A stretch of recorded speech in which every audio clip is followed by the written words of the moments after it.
Summer సీజన్లో కామన్గా దొరికే ఫ్రూట్ తాటి ముంజలు, దానిని ఐస్ యాపిల్గా కూడా పిలుస్తూ ఉంటారు. మరి అందరు తింటూ ఉంటే షుగర్ పేషెంట్స్ కూడా తినాలనిపిస్తుంది కదా. ఈ వీడియోలో మనం డయాబెటిక్ పేషెంట్స్ తాటి ముంజలు తీసుకోవచ్చా, ఒకవేళ తీసుకుంటే ఏ టైంలో తినొచ్చు, ఎంత క్వాంటిటీ వరకు తీసుకుని లిమిట్ చేయాలి, ఇటువంటి డీటెయిల్స్ గురించి మనం డిస్కస్ చేద్దాం.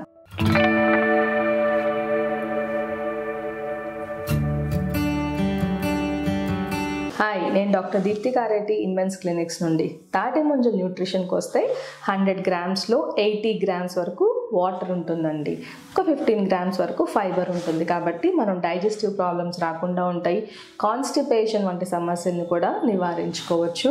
తాటి ముంజల్లో విటమిన్ ఏ, సి, ఈ, కే అధికంగా దొరుకుతాయి. కాబట్టి స్కిన్ హెల్త్కి మంచిది. ఓవరాల్ జనరల్ హెల్త్ కూడా ఇంప్రూవ్ అవుతుంది. ఇమ్యూనిటీని పెంచే కెపాసిటీ కూడా తాటి ముంజల్లో ఉంటుంది. యాంటీ ఆక్సిడెంట్స్ అధికంగా ఉండడం వల్ల క్యాన్సర్ వంటి సమస్యల్ని కూడా మనం నివారించుకోవచ్చు. తాటి ముంజల్లో మినరల్స్, పొటాషియం, ఐరన్, కాల్షియం కూడా దొరుకుతాయి. కాబట్టి బోన్ హెల్త్ ఇంప్రూవ్ అవుతుంది. బ్లడ్ పర్సంటేజ్ కూడా పెరుగుతుంది. కాకపోతే డయాబెటిక్ పేషెంట్స్ తాటి ముంజలు తీసుకునేటప్పుడు కొన్ని విషయాలు గుర్తుపెట్టుకోవాలి. 100 గ్రామ్స్ తాటి ముంజల్లో 43 క్యాలరీస్ ఉంటాయి.